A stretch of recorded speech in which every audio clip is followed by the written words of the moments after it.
Do you need to get water? Do you need to get anything? No, we're good. All right.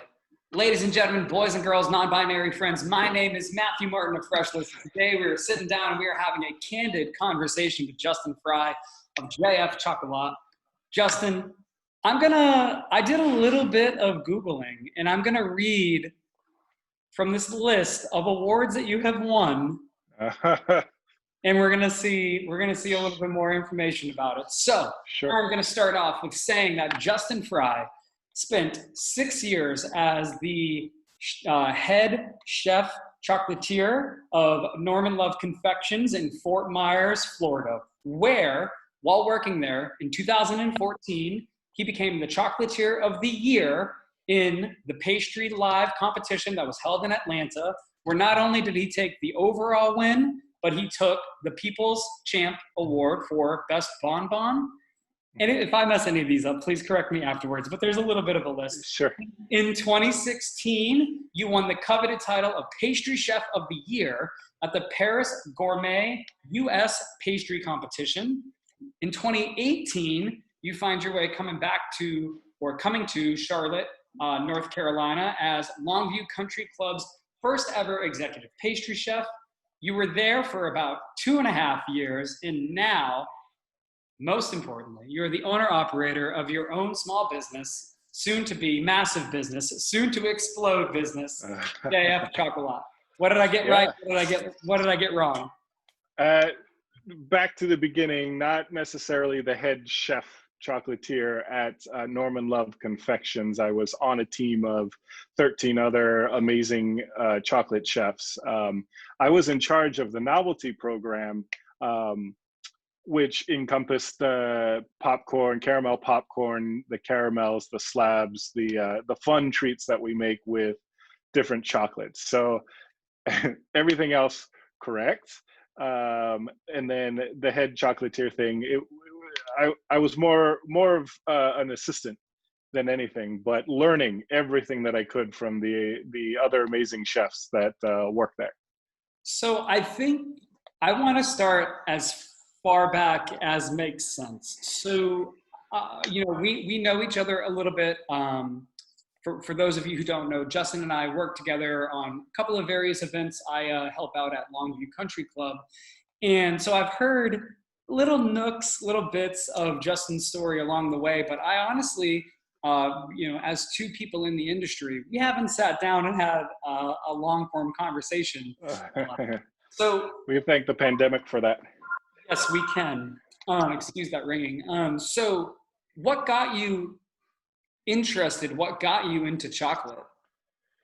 I attended school Johnson and Wales in Denver. Actually, let's back up even further. After high school, I would watch videos on YouTube. I'm sorry, that YouTube didn't exist. It was kind of the beginning of Food Network, and the famous chocolatier Jacques Torres was one of the first pastry chefs to have a show exclusively on chocolate. And he would make a bonbon and then kind of a showpiece that went along with it. And for me, seeing it for the first time, that was incredible. I was very hands-on creative to begin with, woodworking, making models with styrofoam and things like that. A lot of big projects for school. And I thought to myself, wow, everything that I did with sculpting, with painting, with all this stuff can be translated into chocolate. How cool is that? It's just so amazing. And so that's kind of where the inspiration started, was from Jacques Torres. And then it continued on into school. I took the chocolate class and just loved it. And so that was kind of my big thing. I did my internship in DC. The pastry chef at the time had worked for Albert Ooster Imports, which is a big chocolate company here in the States.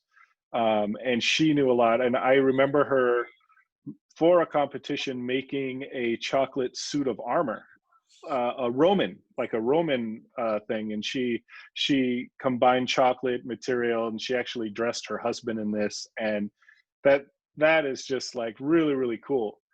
And, that was something that I wanted to continue to learn. And then I moved down to Southwest Florida, where I was surrounded by talent. unbelievable amount of talent, where I was just, I mean, I was a sponge. I soaked up everything from everyone, you know, that worked there, from uh, some of the new people to a lot of the veterans and experienced pastry chefs there. I was very fortunate to work with an amazing, amazing group of people and learn from.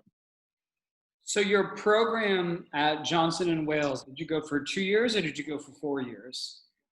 I went for the 2-year program. Yeah. So I So did my internship after 2 years in DC, and then I was hired full time. you were hired in DC, or that's when you went down to Florida? I was hired full time after my internship in DC. So I stayed in DC for about 2 years, and I was like, I can't turn this down. And the Denver program only offers the 2-year program. Okay. Where are you Yeah. from originally, geographically, before you went to school over at Denver? I was born in Wichita, Kansas. Okay. My dad was a retired Air Force, so we lived in the Philippines. I grew up. We were in the Philippines from 96 to, oh, no, 86 to 91. And my mom is Filipino. My dad is from north of Pittsburgh. And yeah, so we lived there, and then my dad retired in Albuquerque, New Mexico, where I finished out my schooling in college and things like that. So you're kind of a little bit of a states traveler, really, huh? Yeah, I lived in I lived in a lot of places. I was exposed to a lot of things. That's awesome. I finished high school. Uh, I was involved in music for 26 years of my life, and that's the direction that I thought that I was going to go. And that didn't turn out. So I moved to Orlando, Florida, where I intended to go to culinary school, but I got stuck working at Disney, moving further and further away from what I wanted to do. And I had several people that I worked with at Disney that helped kind of push me into getting out of Disney and pursuing this career. So you have a career before you started doing chocolate work, Nah, wouldn't or say it was a just a career. I was like trying to figure out things. Yeah, trying to figure out what my career was, where it was gonna go, what we were going to do. I love it. Uh, So when you yeah, in so you went from Orlando to Denver, Denver to yeah, DC, correct. and now we spent 2 years in DC. What was the restaurant, Yeah. or what was the chef that you worked under in DC? So the hotel that I worked at was the Willard Hotel. Very historic hotel. It's one of the second oldest hotels in DC. We're literally next to the White House. So we a little bit of history of the hotel. It was one of the first hotels to bring in fine dining from Paris. And they came up with the mint julep drink in one of the bars there. So very historic. Wow. Martin Luther King wrote his speech in one of the rooms. Abraham Lincoln held his family there while he was getting death threats and things like that during the Civil War. Jefferson Davis was in this restaurant in one of the banquet rooms when he became the president of the Confederacy right before the Civil War started. Lots of history. Yeah. When they did the nuclear summit in DC, our hotel was blocked off. We had extra security to get through. And that's where a lot of the delegates came. So kind of an idea of the people that were going through that I was just so amazed and drawn into. I wanted to do something refined. I wanted to learn, that kind of presentation. Attached to the hotel was a restaurant, and I was in charge of the dinner service for desserts for that restaurant. We had an executive pastry chef, and she would, compose the desserts and things like that. And I was executing them as the tickets came through. And yeah, we were there. I mean, we saw so many, high profile people. And it was pretty amazing place. Pretty amazing place. That's crazy. It makes a lot of sense as to why you only wanted to spend 2 years there. I can't imagine Uh, the day-to-day operations of being at a place that I'll assume has a high level of security, and uh, the stress of living in DC, I am sure was crazy. it Um, was love DC. I love DC. I love the food culture. You know, everything you can get anything there, but definitely needed a change and learn. You know, I really wanted to focus on chocolate, and so that opportunity came up, and I had to, you know, I had to jump on that opportunity. how did you find out about the position in Fort Myers? How did that come about for you? Networking. You know, they tell us in school that networking is a big deal, and it really, really is. I have a really good friend of mine who was my first instructor in at Johnson and Wales. She ended up leaving, and she actually lives in the DC area. And so we became even closer friends there. And she had worked with Norman previously, you know, earlier in the in her career, knew that he was hiring. So she brought that to me. I went, I interviewed, and I actually interviewed for the chocolate kitchen because they have two kitchens. They have a pastry kitchen and a chocolate kitchen. And I really wanted to get in the chocolate kitchen, but they were completely full. They didn't need anybody, but they were hiring for the pastry staff.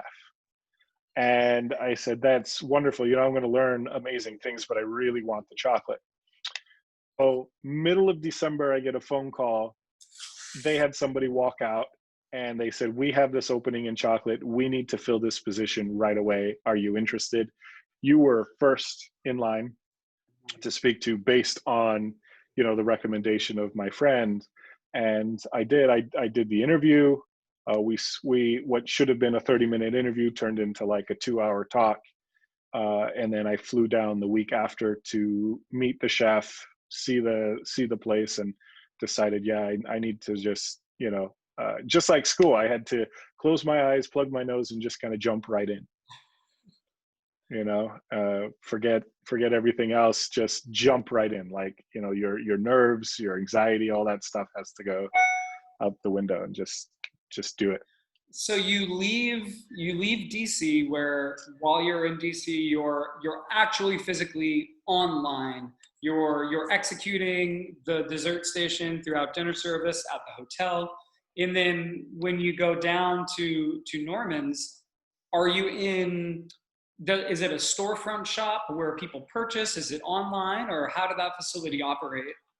Yeah, it's completely production driven. It was a storefront. We, you know, we produced the product, and then we stocked the shelves. So it's 13, 15 people in this, and they produce an unbelievable amount of product and have it worked. I mean, the efficiency of that place, it's a machine. So it was a complete, you know, turnaround from working the line into production, which I actually really enjoyed. That's crazy. So at your time at Norman's, obviously, you know, listing the few things we listed off, and by few I mean absolutely massive awards that you received. How long into your tenure at Norman's was it before you started being a part of these competitions? Not that long at all. I started in January of 2012. Okay.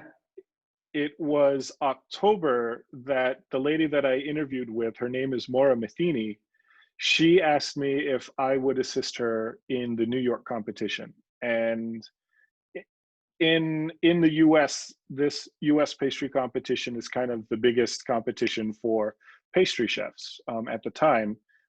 It doesn't exist right now, but you know, it's a big thing. And for someone that has zero experience building showpieces or even doing a competition, it was quite frightening. But that was one of those moments that I had to close my eyes, plug my nose, and jump right in. You know what? I could learn so much from this. So I decided that I was going to do it. The pastry chef at the time is Nathaniel Reed, a very very well respected chef, and I mean even more renowned, pastry chef, and his sugar work is incredible. And so the few times that we had a lesson with him, I picked up the sugar work much quicker than other people. And even in school, I was picking up the sugar work and the chocolate work a lot. It just came, I don't know, it just came easy to me. And so I told her, I said, you realize I've never done showpiece work or whatever. She said, no, it's totally fine. We'll teach you along the way. So I dedicated my time to helping her. So we would be at work working our 8-hour shift, and then in the kitchen, from 6 o'clock to 12 o'clock. And as it got closer to the competition, we were there till 2, 3 o'clock in the morning, coming back at 7 the next day, and then doing production, doing it all over again. So And so was Nathaniel Reed, was he like a coach for you guys, or what was his role? he was more of a just help. Okay. When we're there, we have opinions from Norman, who is an award-winning chef. He was the corporate pastry chef for the Ritz-Carlton Company. He started Food Network Challenge with Chef Keegan Gerhard. So the whole reason that you see any kind of pastry competition on Food Network is, they helped introduce that. So that's kind of, where that came from. Nathaniel Reed had done a lot of competitions in the pastry world. In Japan, he's won competitions. He worked for other bigger name chefs. I mean, like I said, I was surrounded by talent and people that I needed to learn from. So he was there to help guide us with the sugar work. Cool. Norman was there to help guide us because he competed.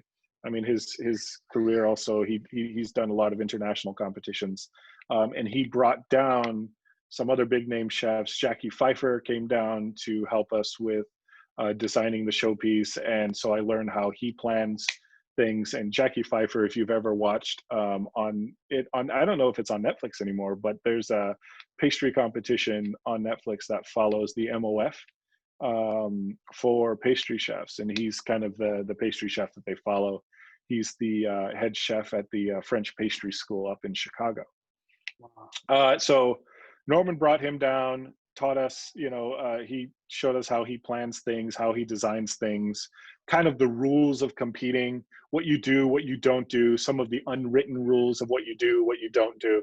And again, a sponge. I just needed to soak this all in. And it wasn't until we got to New York that we're standing there putting up our showpiece, and it's in the middle of this food convention at the Javits Center in Manhattan. And so I turn around, and we have this huge crowd of people just watching us, build the showpiece, and people taking pictures, and, people talking about it. And, you see all these things, and it's just like, it just gets you going. Like, you just get excited. And I promised I wanted to meet as many people as I could, because there were some other chefs doing amazing showpieces, and it's just like, you don't see a lot of this, and when you do, it just sparks this, kind of thing. And that's kind of what started it. And after that, I was like, all right, well, let's see. I think I can do this. I think I can do this.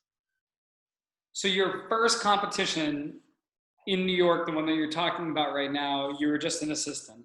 I was just an assistant. Yeah. And So that was after 9 months of you working and correct. uprooting your life from Right. DC down to Fort And Myers. and knowing very little about chocolate and how to manipulate it, how to work with it, and things like that. After this competition, I knew how to make a showpiece. Like, I knew the basics. I knew how the chocolate works and things like that. So my brain's already thinking, the stuff that I already know. Can I apply that to chocolate? So yeah, it was learned a lot. So then you go from, what year was that you were helping out, that you were the assistant?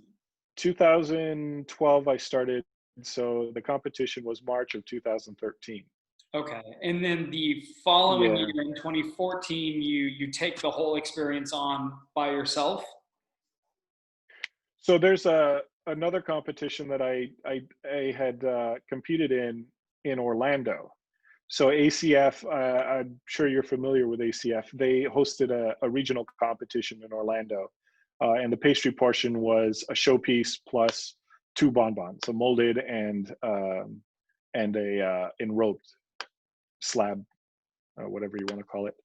And so that was kind of my first competition where I had to build a showpiece and bonbons around a theme, with my own. So my very first competition was the first time that I had built a showpiece, and there was another competitor from the same shop that we were at, and she placed first. We tied.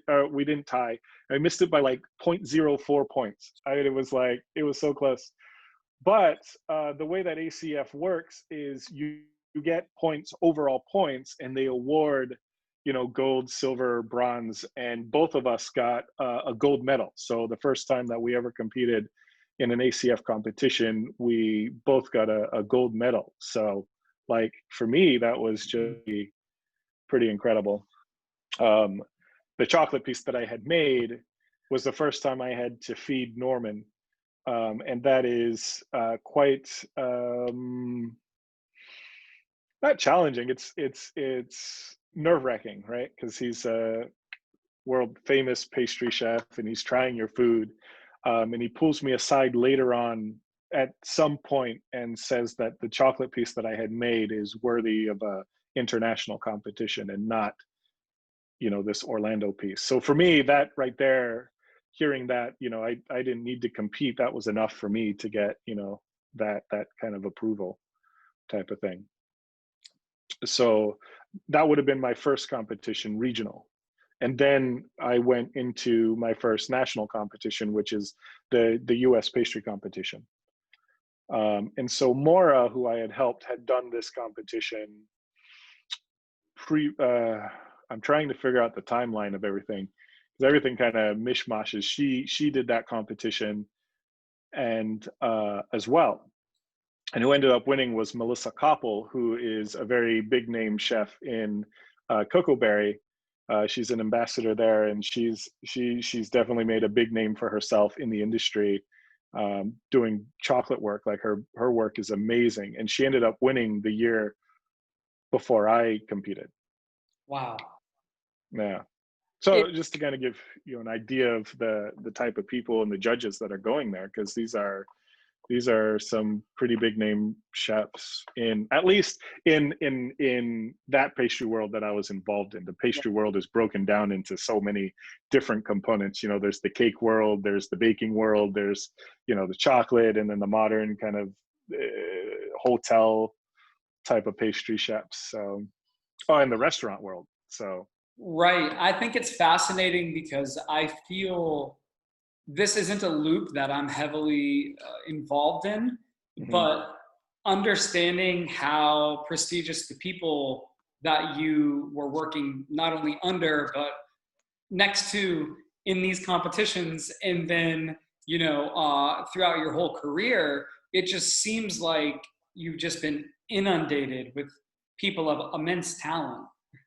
Yeah, I was very, very, very lucky. And every time somebody came in, it was, I have to learn as much as I can. I have to watch what they're doing. We did a lot of special events in South Florida where Chef Norman would bring in a lot of celebrity chefs. And, aside from their celebrity chef worlds, they're actually really, really, really big name chefs in the industry, before they did the whole TV thing, like Chef Florian Boulanger from Cupcake Wars, Chef Keegan Gerhard, who has a restaurant in Denver. We know him because the school in Denver, we take field trips. We'd always go to his place, because he's the dessert guy, he's the Food Network guy, he's the host, he's the he's everything. And then Johnny Uzzini, who was the host of the American spin-off of the Great British Bake Off, and then among other things, he was on Top Chef's Just Desserts, and things like He that. was the So executive pastry chef of WD50 too, right? yes, Yeah. yeah, So the reason that I felt that it was so important to get this out of your story is because people know the famous chefs that they see on television. They know yeah, the Bobby Flays of the world and, you know, the Gordon Ramsays, but there's a whole other tier that I feel like remains unseen to the populace of the world. And yeah. I feel like if we're, you know, in that scene, you know, people would be, if there's one chocolatier who listens to this interview, I imagine that they're going to be losing their mind right now when they hear all of these, you know, illustrious names. And so it's, you know, we come out of the two competitions, and then you obviously spend about 6 years at Norman's, and then you move on, and Mhm. you move on to the Longview Country Club, where I kind of feel like you're meshing both worlds, and I'm really curious as to how your tenure over at Longview went, because you know, you did beautiful showpieces for the country club throughout various different dinners, and then you were also operating an actual, you know, pastry line again, sort of Yep. back to your days at DC. So was that challenging, taking on a more, what I would call traditional, just to, for lack of a better phrase, executive pastry chef position? What was that like for you? It was nerve-wracking at the beginning because I had stepped away from pastry for 6 years. The 6 years I was immersed in chocolate. That's all we did. That is all I did. You know, so baking things. You know, if we baked anything, it was baking cookies that were already made for us from the pastry team. So you know, it wasn't anything. But I'd learned a lot from looking at the pastry team, watching what they would do. So it was a matter of being able to take what I've seen and actually put it to work and see if you know if I can do it. Really, I was more nervous than anything, trying to get you know the approval of the members if they like what I do and things like that. So my idea approaching this was to just do. I was fortunate enough that the executive pastry chef, or I'm sorry, the executive chef allowed me to just go with you know whatever my style, or you know if I have a style, to just kind of go with it. And I did. And there were a lot of things that I wanted to try, and a lot of it was just testing ground. I've never done most of that stuff before. The showpiece thing is kind of my break from.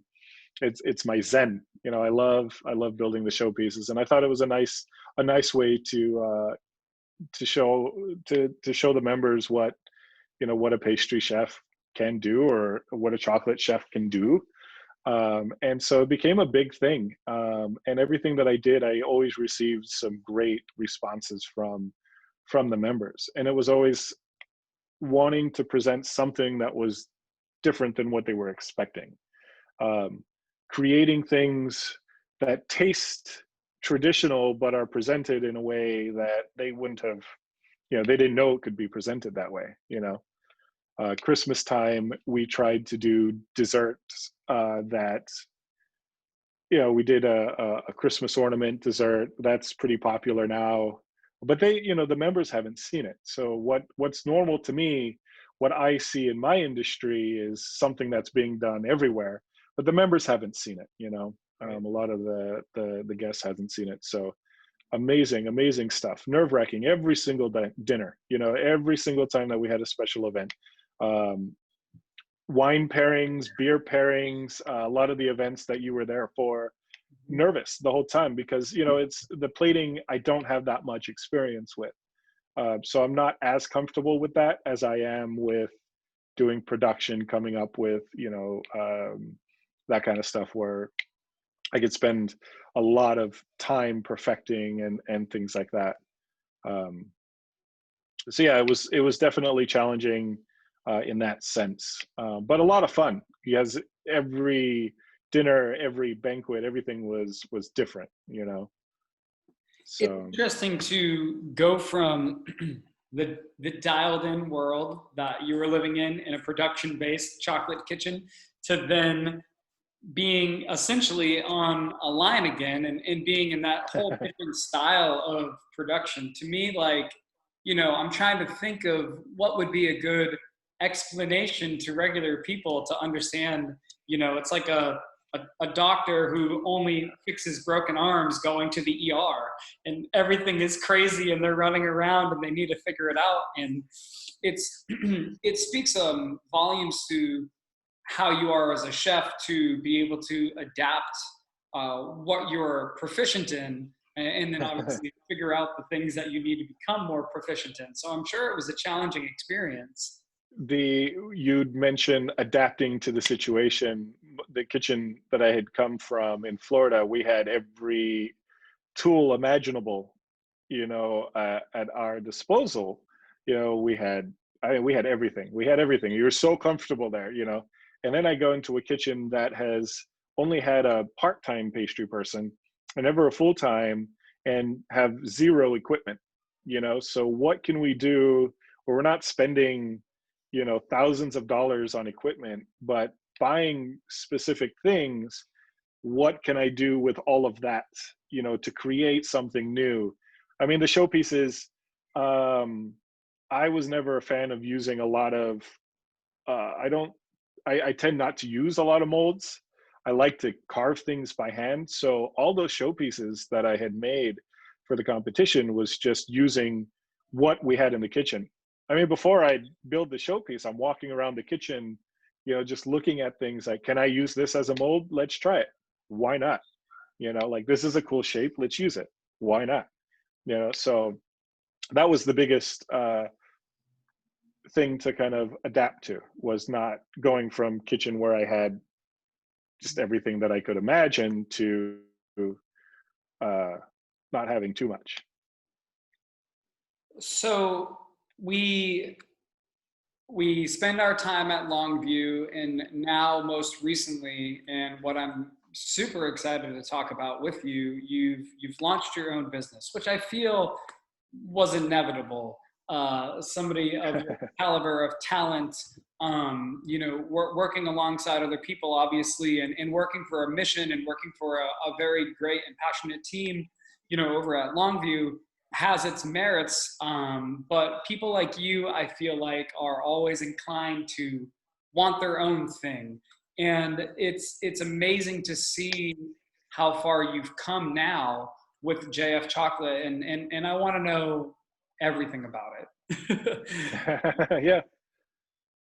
Well, I never pictured myself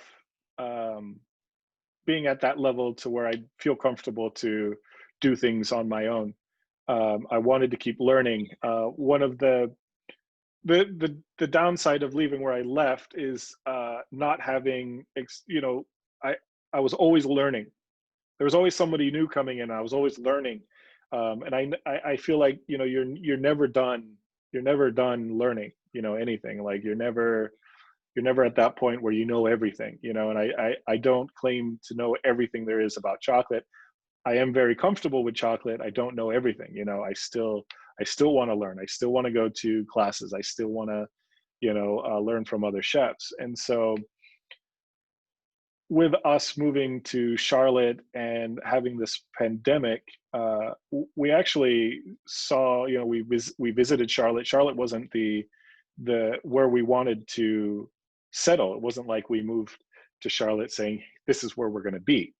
We actually moved to Charlotte, my wife and I, as a stopping point to the next adventure, which at the time we had no idea what it was. And so once we started visiting Charlotte and we're seeing the food scene, we were just amazed. And so I started reaching out to a lot of the local pastry chefs and things like that. And what we love about Charlotte is how friendly everyone is and how helpful everybody is, and how supportive everyone is. The biggest thing is how supportive everyone is. And we basically fell in love with the city and thought that maybe there's a niche for us to do something different with chocolate. So we decided to call Charlotte our home, and we ended up, staying here. And that was the idea. It was just at the beginning, like, what if we started making chocolates and sold it at the farmer's market just as a side thing.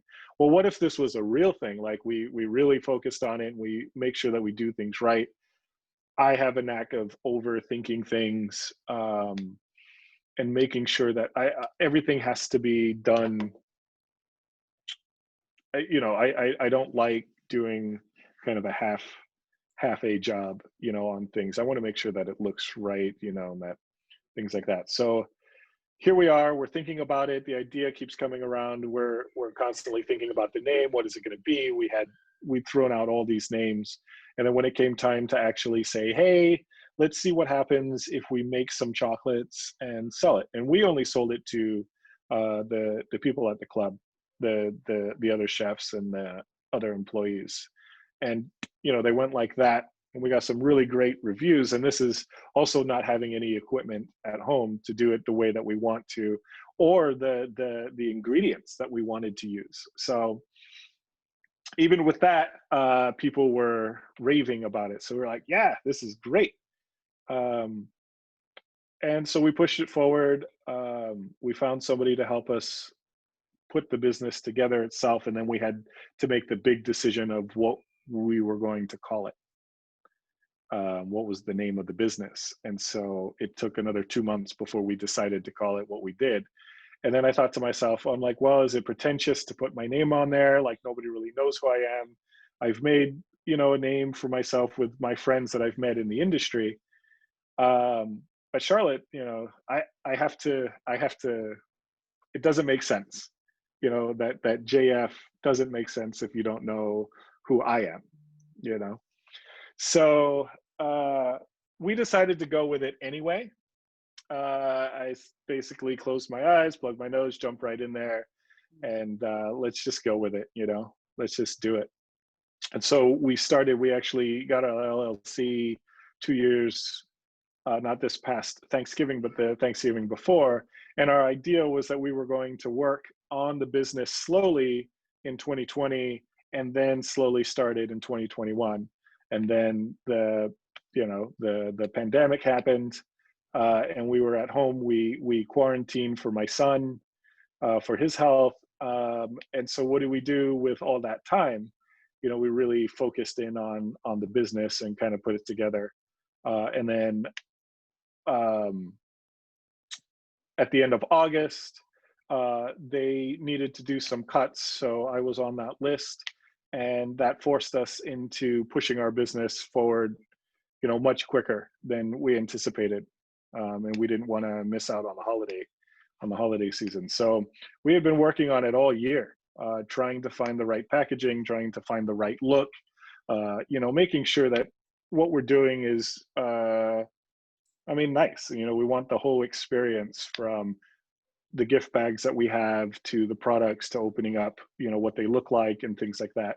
And still going back to the idea of traditional flavors, but presented in a way that most people wouldn't think of, or, would catch them off guard. But also it's chocolate, so it should be fun to eat, and on top of it all, it should taste amazing. A lot of my recipe, when I competed in New York, I spent a lot of time on flavors. So I learned how to write a recipe. I spent 3 months on a single cake. I spent 3 months on a single bonbon. I spent 2 months on a single plated dessert, and I spent 4 months on the showpiece. So I made that one cake in 3 months. I made it, close to 100 times over, adjusting the recipe, flipping the things, making sure that everything tastes the way that it should in my mind. And even if it's like taking out a gram of salt, or moving the raspberry piece below the orange piece, moving the cake up higher. It was every combination that you can think of until I thought that it was right. And so I took those ideas, and that's what we want to do with our flavors. We want you to come in knowing the flavor combination, knowing the flavors, and have it in your head already of what it's going to taste like. And then when you actually taste it, it's going to far exceed your expectation. I think that if anybody understands the world that you came from, and if anybody understands the caliber at what you've competed, and if they look at your Instagram, your personal account, and then also for JF Chocolat, I mean, your work is absolutely stunning. I mean, the Thank you. attention to detail, all the way down to your photography, is absolutely illustrious. And I Thank you. think that that speaks volumes, and hearing you say it as well, you can, your passion is tangible. Talking to you, I'm getting excited about the things that I enjoy doing and the things that I enjoy cooking, because it radiates from you. And to hear, you know, your process before and the attention to detail, like you're saying right now, it's amazing. And I think that if people try your product, you know, people may not know that the JF stands for Justin Fry today, but after they try your product, they sure will. And I Well, truly we believe. hope. That's what we hope. You know, we just want to put smiles on people's faces when they try something and they just, you know, they just light up. That's what we're in the industry for.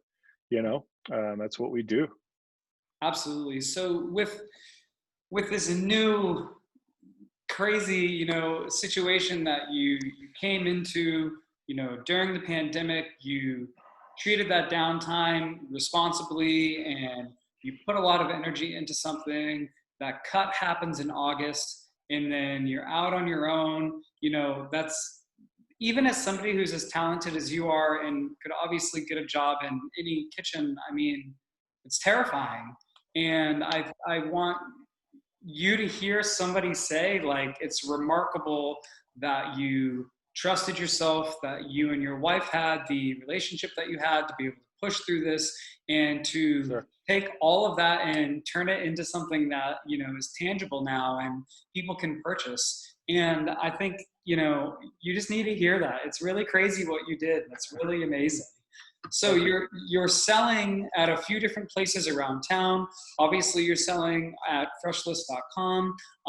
What are the plans? Do you want to remain a you know, an online retailer where you kind of have to know where to come and find me, which is very fun and a lot of people's business models? Or do you have plans in the future, once you get more established, to open up a physical location? You know, we would love to have a physical location. The ideas that we're throwing up for our dream storefront would be a lot of fun to kind of showcase how chocolate can be a work of art. And that's a lot further down the road. When we were planning the business, we had looked at a lot of, you know, I reached out to a lot of my friends who have started their own businesses in chocolate. And they're at different stages. You know, we have, they've been open for 3 years, 2 years, 1 year, you know, whatever. And we take things from them, and they've been very, very helpful at sharing information as well. And one thing that I feel like we have kind of a step forward above them is that our website is functional. It had to be, because we don't have a storefront. We're in the middle of a pandemic. You know, we can't do this. We wanted to start small. My wife has a background. She's owned a couple of businesses herself before moving here. And so it was always start small, start small, start small. Uh, but with the pandemic, we had to have a functional website, and we had to deliver. So instead of having a business already and shifting into delivering, we're already delivering. You know, so I think that's responding very well with people, especially in times like now where delivery is like becoming, it's going to become pretty normal to some people. You know, people are comfortable, you know, with that. Uh, and so right now we are, you know, our website is up and running. We're making deliveries. We're partnered with Freshlist to help us deliver our product and get it out there. You know, so as we move forward, we're looking at doing wholesale.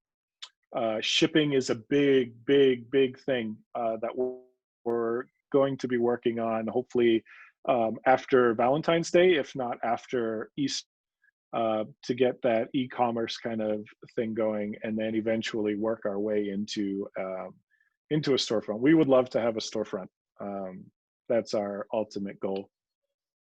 That's amazing. I think that it's January. What are we on? We're January 20th. So we are, True. 25-ish days away from Valentine's Day.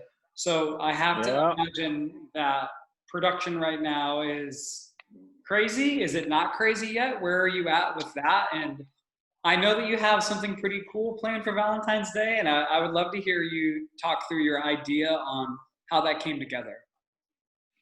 Well, it's pretty tough because when we focused, you would say August, September, we should be planning Valentine's and Easter and Mother's Day, and then come June, July, you're planning Christmas, and then so on and so forth. But we were focused on trying to get the business open, so we didn't really plan on, we didn't plan that far ahead with Valentine's, just to kind of give an insider. So right after Christmas, it's like, let's go full throttle. Let's get the Valentine's Day thing going. We're actually working on Easter at the same time. So as soon as we get through Valentine's, we'll be, right where we want to be, ahead of the game, where we're not kind of rushing. And I think the products that we are producing, we want to make sure that we're not overproducing. We're not creating a lot of things where we lose a lot of focus and attention to that detail on flavor. So that's why our menu or our options are kind of small. We want to make sure that that those items are done right, that they taste really well, instead of offering a whole wide range of things. And eventually we will be offering a lot more. We have different phases planned with new flavors adding to our core line, and we have a lot of great ideas coming up for the business. Back to Valentine's Day, we're thinking of things that people react to very well, like the 4 bonbons that we'll be adding to Valentine's Day will only be available for Valentine's Day, leading up to Valentine's Day. And then we have butterscotch bar, which is going to be super delicious. So right now we're building that up, and I think we're doing a mashable, smashable heart, filled with treats, and I think that'll be a lot of fun. We have something in the works that I think will be very exciting for everyone, but presenting it away, and again, my style, things like that. So it should be good. We haven't shown anybody yet kind of what that is. We're kind of building on. I think we like the teasers. I got an email from somebody that's like, I love the teasers. We're so excited to see what you come up with, and things like that. So we're getting some really good responses that way.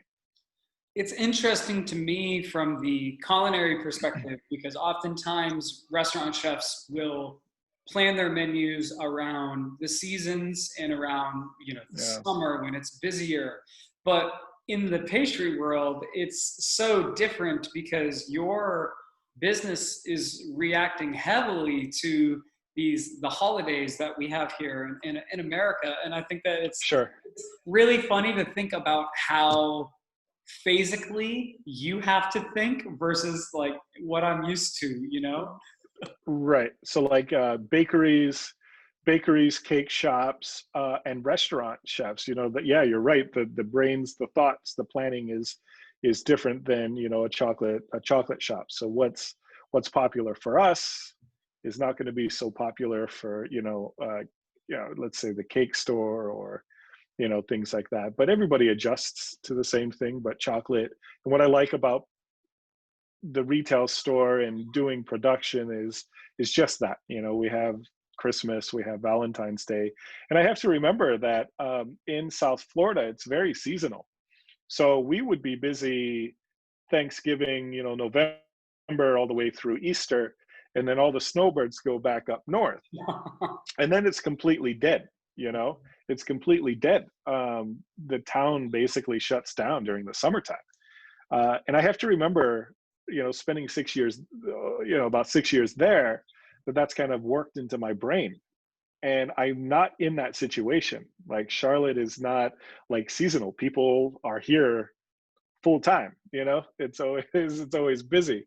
So I have to revisit doing things, you know, offering something for St. Patty's Day. Let's see how that goes. Offering something for Father's Day, offering something for 4th of July. These are things that we at the shop in Florida wouldn't normally do. They've done it in the past. They didn't get a whole lot of response, you know. So in my brain, I'm just like, that's in my head, but I'm like, no, this is different. This is going to be different. So, you know, we probably won't do anything like super huge for you know, for those other holidays, but we definitely will offer something. I think we're going to do a play on an adult version of the Cocoa Bomb for St. Patty's Day. I think that could be fun. Um, so you know, we'll see how Easter and Valentine's Day goes. I feel like you'll be much more comfortable, even though the year is weird and the beginning of 2021, albeit our fresh start, is still not your traditional year. So I'm curious to see how your planning will evolve as you experience a full calendar year of doing retail here in Charlotte. Yeah, it's really challenging with the COVID because one, we need a physical place for people to come and get, but at the same time, we're not trying to encourage, you know, people coming together in large droves. So it's a really tough game to kind of play. You know, doing a lot of interviews, maybe, you know, social media is starting to become. I'm not that experienced with picture taking and social media and things like that. So that's something that we have to learn. I'm not good at taking pictures of the work that I do, taking video. So, you know, there's still a lot of things to learn in this, and we know that it's going to help, especially that we don't have, you know, a storefront. Um, so but you know, on the other side of things, like I said, we have a functional website and we're making deliveries to Charlotte, the surrounding areas, and that seems to have been getting a lot of good responses. So moving forward, once we do get a storefront, we would still love to offer the delivery because I think it reaches, you know, is still a group of people that you wouldn't normally be able to reach if, you know, you just had that storefront and only relied on people coming to you. Right. Well, if I haven't said it enough throughout our hour of spending time together, you know, you're an amazing person. Watching you in the kitchen and being, I mean, literally working 7 inches next to you back pre-COVID Yeah. times, everybody. Um, Yeah. Seeing the way that you work and seeing the items that you produce and the thought level that you put into everything, honestly, I would expect nothing less from you. Thank you. You know, you're incredibly talented, and I can't wait to see how much this expands between where we are now and where we will be in 2022, which is the first time I've said 2022 in the year 2021. But Right. it's very exciting, and I want to thank you for, you know, spending your time with me and sort of explaining how significant your career in chocolate is. And hopefully people who hear this will understand the gravity of the work that you've done and that you've been a part of, and get as excited to eat chocolate as I am right now. Yeah, thank you so much for doing this and showing off our stuff. I think um, I think we're getting some really good responses. We hope to continue to grow and um, you know, adjust with the times. Absolutely. So before we end today, please let us know what the website is, what your Instagram is, where people should be following you, where everybody should be paying attention to see these teasers, to see the bonbon samplings, to see that smash Yeah. heart. Where should people be following you guys at? So our website is www.jfchocolat.com. That's chocolate without the E at the end.